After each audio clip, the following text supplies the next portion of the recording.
Bonjour à tous, bienvenue sur Mathessa, ma chaîne de maths pour dédramatiser. Au programme aujourd'hui une leçon très importante pour les élèves de terminale spécialité, mais qui pourrait également intéresser tous les experts, les formules d'addition en trigonométrie. Nous sommes bien évidemment dans le chapitre de terminale spécialité qui traite des fonctions trigonométriques. Je vous insère comme d'habitude le lien vers la playlist du chapitre, afin que vous puissiez vérifier vos acquis et vos connaissances. Savez-vous par exemple étudier une fonction trigonométrique en dérivant le cosinus ou le sinus? Connaissez-vous surtout, et c'est bien plus important, les valeurs exactes de cosinus et sinus pour les angles du premier quadrant.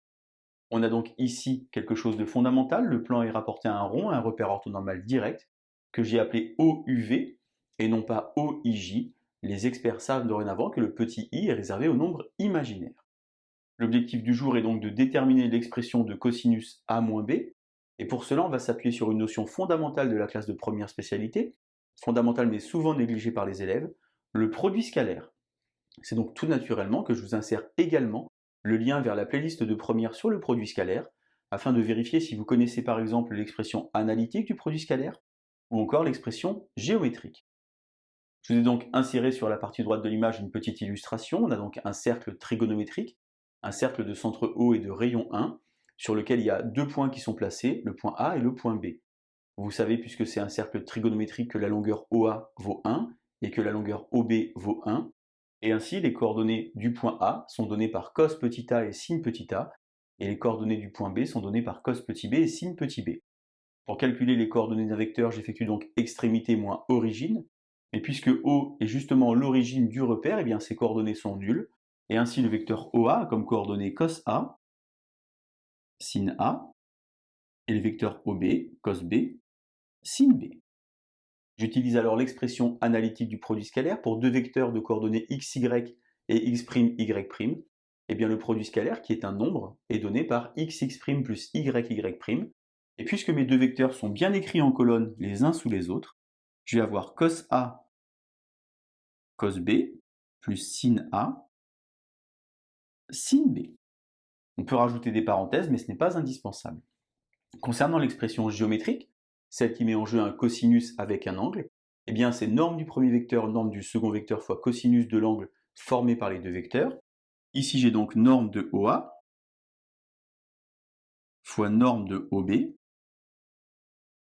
fois le cosinus de l'angle formé par les points A, O et B. Alors je peux écrire soit A moins B, soit B moins A, car de toute façon le cosinus est pair et ça ne changera rien au niveau du signe. Je vais écrire par exemple A moins B. Ainsi, la norme du vecteur OA c'est 1, la norme du vecteur OB c'est 1. Il me reste alors simplement le cosinus de A moins B. J'ai donc ici deux expressions du produit scalaire, qui naturellement doivent donner le même résultat, puisque c'est le même produit scalaire. Je peux donc identifier et indiquer que le cosinus de A moins B, c'est donc cos A cos B plus sin A sin B. Première formule donc d'addition. En parlant de formule, en fait, il y en a 4. Je découvre donc l'image, celle qui donne cos A moins B ou bien cos A plus B, et celle qui donne sin A moins B et sin A plus B. Alors il y a un petit moyen mémotechnique que de nombreux enseignants utilisent, qui consiste à dire que le cosinus est raciste et menteur. Raciste, ça veut dire qu'il ne se mélange pas, et menteur, vous voyez que le signe plus, ici, a pris la place du signe moins, et ici le signe plus, ici, est remplacé par le signe moins. On dit aussi parfois que sinus c'est le gendre idéal, il se mélange, et les signes sont conservés. Alors on peut tenter de répondre à une question très importante pour de nombreux élèves, à quoi ça sert? Eh bien j'ai mis ici deux exemples simples, un exemple sur calculer des valeurs exactes et un autre exemple sur calculer ou bien déterminer les formules des angles associés.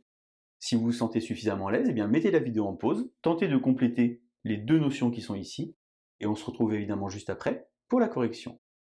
Allez, un brouillon, un crayon, et c'est parti. Alors on aimerait donc bien trouver la valeur de cosinus pi sur 12. C'est une vidéo que j'ai déjà faite sur Mathessa, elle est publicitée par de nombreux internautes. Je vous insère le lien vers cette vidéo, vous pouvez aller voir comment est-ce qu'on fait avec les nombres complexes pour pouvoir déterminer la valeur de cos pi sur 12. Il faut simplement remarquer que pi sur 12, c'est la soustraction entre pi sur 3 et pi sur 4.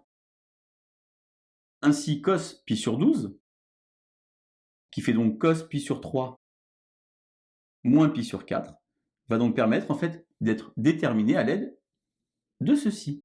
J'ai donc, en écrivant pi sur 3 pi sur 4. Attention au signe, puisque j'ai une soustraction, j'aurai donc ici un plus. Pi sur 3, pi sur 4.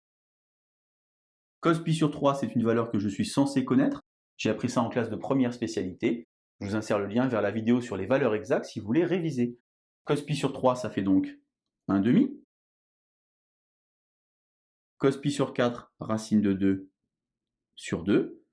Plus ici, sin pi sur 3, racine de 3 sur 2. Et ici, racine de 2 sur 2. Ainsi, cos pi sur 12 est donc donné par, ici j'ai racine de 2, ici racine de 6.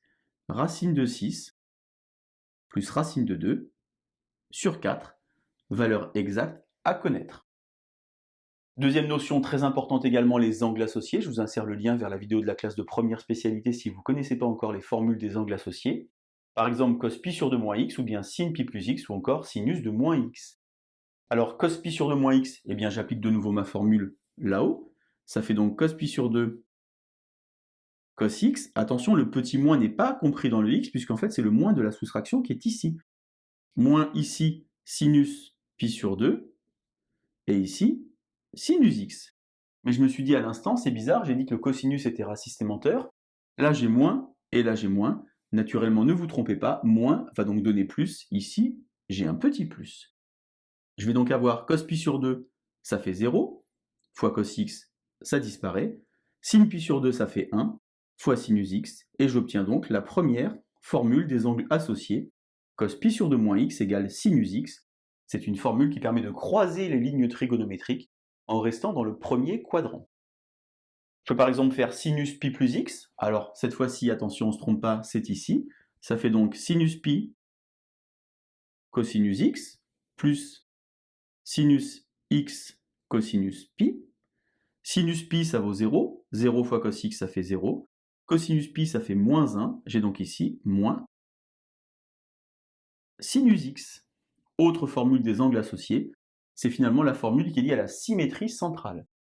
Et enfin, sinus de moins x, j'ai noté volontairement 0 moins x pour appliquer la formule qui est ici. Ça fait donc sinus de 0 cosinus x moins sinus x cosinus de 0.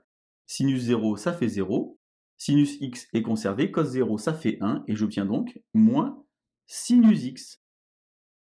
En d'autres termes, sinus de moins x égale moins sinus x, ce qui traduit le fait que la fonction sinus est une fonction impaire sur grand R. Les formules d'addition en trigonométrie, vous voyez, c'est fondamental. Apprenez bien ces formules, ou plutôt le moyen mémotechnique. Je vous laisse vous entraîner, et je vous dis à bientôt sur Matessa. Bonne journée.